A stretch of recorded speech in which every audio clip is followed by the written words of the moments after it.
ଆମ ଚାରିପାଖରେ ଆମ ପରିବେଶରେ ଏମିତି କିଛି ବିପଦ ଲୁଚିକି ଥାଏ ଯାହାକୁ ଆମେ ଖାଲି ଆଖିରେ ଦେଖିପାରୁନେ, ହେଲେ ସେଗୁଡ଼ିକ ଆମ ସ୍ୱାସ୍ଥ୍ୟ ପାଇଁ ବହୁତ ବଡ଼ ସମସ୍ୟା ସୃଷ୍ଟି କରିପାରେ।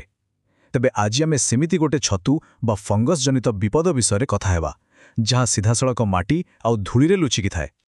କେବେ ଭାବିଛନ୍ତି କି ଯେ ଖାଲି ଥରେ ମାତ୍ର ଥରେ ଧୂଳିରେ ନିଶ୍ୱାସ ନେଲେ ଗୋଟେ ବଡ଼ ଧରଣର ରୋଗ ହୋଇପାରେ? ହଁ, ଶୁଣିବାକୁ ଟିକେ ଆଶ୍ଚର୍ଯ୍ୟ ଲାଗୁଥିବ, କିନ୍ତୁ ଏହା ସମ୍ପୂର୍ଣ୍ଣ ସମ୍ଭବ। ଆସନ୍ତୁ ଆଜି ଏହି ବିଷୟରେ ଟିକେ ଭଲ ଭାବରେ ବୁଝିବା। ତେବେ ଆମର ପ୍ରଥମ ଭାଗ ହେଉଛି ଅଦୃଶ୍ୟ ପରିବେଶଗତ ବିପଦ। ଆଚ୍ଛା, ତେବେ ଏହି ରୋଗର ନାଁ ହେଉଛି ସିଷ୍ଟେମିକ୍ ମାଇକୋସିସ୍। ଏଇଟା ଏମିତି ଏକ ଫଙ୍ଗଲ ଇନଫେକ୍ସନ୍ ଯାହା ଆମ ଶରୀରର ଭିତରେ ଥିବା ଟିସ୍ୟୁ ଆଉ ଅଙ୍ଗ ପ୍ରତ୍ୟଙ୍ଗକୁ ଆକ୍ରମଣ କରେ। ଆଉ ଏହାର ଆରମ୍ଭ ସାଧାରଣତଃ ଫୁସ୍ଫୁସ୍ରୁ ହିଁ ହୁଏ। କେମିତି? ଯେତେବେଳେ ଆମେ ପରିବେଶରୁ ସେଇ ଫଙ୍ଗଲ ସ୍ପୋର୍ସଗୁଡ଼ିକୁ ନିଶ୍ୱାସରେ ଭିତରକୁ ନେଇଯାଉ।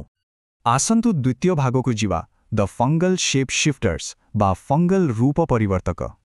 ହେଲେ ଏ ଫଙ୍ଗସଗୁଡ଼ିକ ଏତେ ବିପଜ୍ଜନକ କାହିଁକି? କ'ଣ ଅଛି ଏମାନଙ୍କ ପାଖରେ?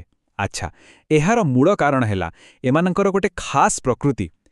ଏହି ଇନଫେକ୍ସନ୍ ପାଇଁ ଯେଉଁ ଫଙ୍ଗସ୍ ଦାୟୀ, ସେମାନଙ୍କୁ କୁହାଯାଏ ଡାଇମର୍ଫିକ୍ ଫଙ୍ଗାଇ। ଡାଇମର୍ଫିକ୍ର ଅର୍ଥ ହେଲା ଦୁଇ ରୂପ, ମାନେ ଏମାନେ ଦୁଇଟା ଅଲଗା ଅଲଗା ରୂପ ନେଇପାରନ୍ତି, ଆଉ ସେଇଟା ହିଁ ଏମାନଙ୍କର ସବୁଠୁ ବଡ଼ ଶକ୍ତି। ଏମାନଙ୍କର ଏଇ ଯେଉଁ ରୂପ ବଦଳାଇବାର କ୍ଷମତା ଅଛି ନା, ସେଇଟା ବାସ୍ତବରେ ଆଶ୍ଚର୍ଯ୍ୟ କରିଦେଲା ଭଳି। ପରିବେଶରେ ଯେତେବେଳେ ତାପମାତ୍ରା ପ୍ରାୟ 25 ଡିଗ୍ରୀ ସେଲସିୟସ୍ ଥାଏ, ସେତେବେଳେ ଏମାନେ ମାଟିରେ ଗୋଟେ ସାଧାରଣ ମୋଲ୍ଡ ଭଳି ବଢ଼ନ୍ତି। କିନ୍ତୁ ଯେମିତି ହିଁ ଏହାର ସ୍ପୋର୍ସ ଆମ ନିଶ୍ୱାସରେ ଶରୀର ଭିତରକୁ ଯାଏ, ସେଠି ତାପମାତ୍ରା କେତେ? ପ୍ରାୟ 37 ଡିଗ୍ରୀ ସେଲସିୟସ୍। ବାସ୍, ସେଇଠି ଏମାନେ ନିଜ ରୂପ ବଦଳାଇ ଦିଅନ୍ତି। ଗୋଟେ ଆକ୍ରମଣକାରୀ ଇଷ୍ଟ ପାଲଟି ଯାଆନ୍ତି, ଆଉ ଏଇ ଇଷ୍ଟ ଫର୍ମ ହିଁ ପୁରା ଶରୀରରେ ବ୍ୟାପିଯାଏ ଆଉ ରୋଗ ସୃଷ୍ଟି କରେ। ତେବେ ଆମର ତୃତୀୟ ଭାଗ, ଫୁସ୍ଫୁସ୍ରୁ ଶରୀରକୁ। ଆଚ୍ଛା, ଶରୀର ଭିତରକୁ ତ ଗଲା, ତାପରେ ଏ ଇଷ୍ଟ କ'ଣ କରେ? ସଂକ୍ରମଣଟା ଆଗକୁ ବଢ଼େ କେମିତି? ଦେଖନ୍ତୁ, ଷ୍ଟେପ୍ ବାଇ ଷ୍ଟେପ୍ ବୁଝିବା। ଷ୍ଟେପ୍ 1, ଆମେ ନିଶ୍ୱାସରେ ସ୍ପୋର୍ସକୁ ଭିତରକୁ ନେଲେ।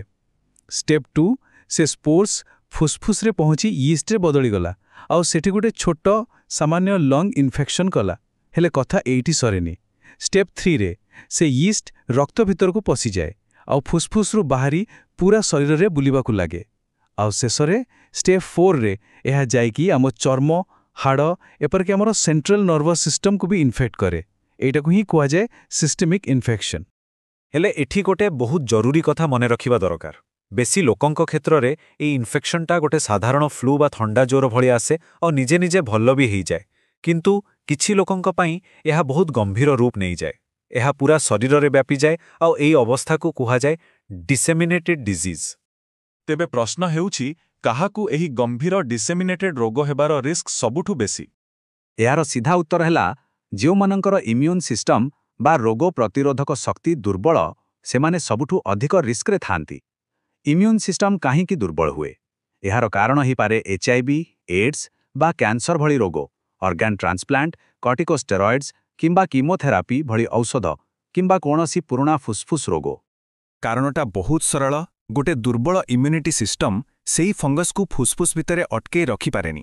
ତେଣୁ ଫଙ୍ଗସ୍ ପାଇଁ ସୁଯୋଗ ପାଇଯାଏ ଆଉ ପୁରା ଶରୀରରେ ବ୍ୟାପିବାକୁ ଲାଗେ। ତେଣୁ ମୋଟାମୋଟି ଭାବେ କହିଲେ, ଇନଫେକ୍ସନ୍ଟା ଛୋଟ ରହିବ ନା ବଡ଼ ଆଉ ଗମ୍ଭୀର ହେବ, ସେଇଟା ସମ୍ପୂର୍ଣ୍ଣ ଭାବେ ଜଣେ ଲୋକର ଇମ୍ୟୁନିଟି ଉପରେ ହିଁ ନିର୍ଭର କରେ। ଆଉ ଜାଣିଛନ୍ତି ଏହି ବିପଦ କେତେ ଲୁଚିଛେପି ରହିଥାଏ? ଗୋଟେ ଉଦାହରଣ ଦେଖିଲେ ଆଶ୍ଚର୍ଯ୍ୟ ହେବେ। କକ୍ସିଡିଓଇଡିଓ ମାଇକୋସିସ୍, ଯାହାକୁ ଭ୍ୟାଲି ଫିଭର ବୋଲି ବି କୁହାଯାଏ, ଏହାର ପାଖାପାଖି 60% ଇନଫେକ୍ସନ୍ସରେ କୌଣସି ଲକ୍ଷଣ ହିଁ ଦେଖାଯାଏନି। ମାନେ ଇନଫେକ୍ସନ୍ ହେଲା, କିନ୍ତୁ ଜଣାପଡ଼ିଲା ନାହିଁ। ଏଥିରୁ ସ୍ପଷ୍ଟ ଜଣାପଡ଼ୁଛି ଯେ ସୁସ୍ଥ ଲୋକଙ୍କ ଶରୀରରେ ବି ଏହା ବିନା କୌଣସି ଖବରରେ ହେଇପାରେ। ଏବେ ଏହି ଇନଫେକ୍ସନ୍କୁ ଆହୁରି ଭଲ ଭାବେ ବୁଝିବା ପାଇଁ ଆସନ୍ତୁ ଏହାର କିଛି ମୁଖ୍ୟ ଉଦାହରଣ ଉପରେ ନଜର ପକାଇବା। ଏଠି ଦେଖନ୍ତୁ, 4ଟା ମୁଖ୍ୟ ଫଙ୍ଗସକୁ ତୁଳନା କରାଯାଇଛି। ପ୍ରଥମେ ହେଲା କକ୍ସିଡିଓଇଡେଜ୍, ଯାହା ଭ୍ୟାଲି ଫିଭର କରାଏ, ଆଉ ଏହା ଆମେରିକାର ଶୁଖିଲା ମରୁଭୂମି ଅଞ୍ଚଳର ମାଟିରେ ମିଳେ।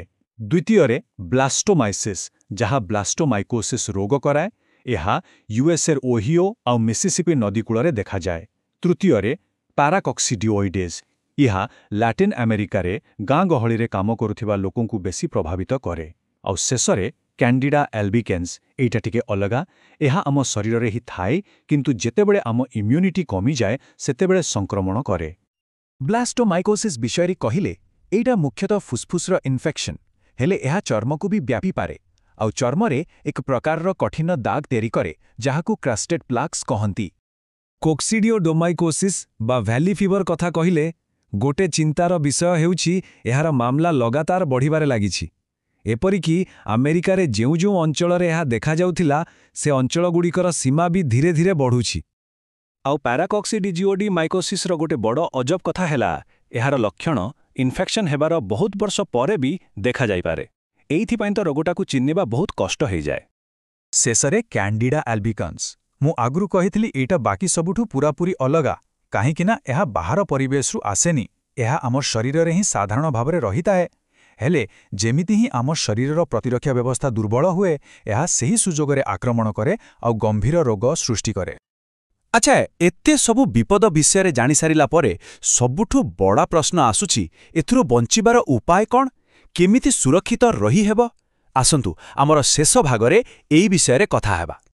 ଯଦି କେହି ଏମିତି ଅଞ୍ଚଳରେ ରହୁଛନ୍ତି ଯେଉଁଠି ଏସବୁ ଇନଫେକ୍ସନ୍ସର ଭୟ ଅଛି, ତେବେ କିଛି ସାବଧାନତା ନିଶ୍ଚୟ ଆପଣାଇ ପାରିବେ। ପ୍ରଥମ କଥା, ନିଜ ଅଞ୍ଚଳରେ କେଉଁ ଫଙ୍ଗଲ ରୋଗ ବେଶୀ ହୁଏ ସେ ବିଷୟରେ ସଚେତନ ରୁହନ୍ତୁ।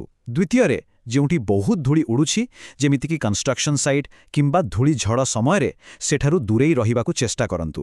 ବାହାରକୁ ଗଲେ ଲମ୍ବା ପ୍ୟାଣ୍ଟ ଆଉ ଫୁଲ୍ ସର୍ଟ ପିନ୍ଧିଲେ ଭଲ। ଆଉ ହଁ, ଯଦି କାହାର ଇମ୍ୟୁନିଟି ଦୁର୍ବଳ ଅଛି, ତେବେ ଏମିତି ରିସ୍କି ଥିବା ଜାଗାରେ ମାସ୍କ ପିନ୍ଧିବା ଗୋଟେ ବହୁତ ଭଲ ଉପାୟ। ଶେଷରେ ଗୋଟିଏ କଥା କହିବି, ଏଇ ଯେଉଁ ଅଣୁଜୀବମାନଙ୍କର ଦୁନିଆ ଅଛି, ସେଠି ଆମ ପାଇଁ ସବୁଠୁ ବଡ଼ ଢାଲ ହେଉଛି ଡାକ୍ତରୀ ସନ୍ଦେହ ଏବଂ ଆମ ନିଜର ସଚେତନତା।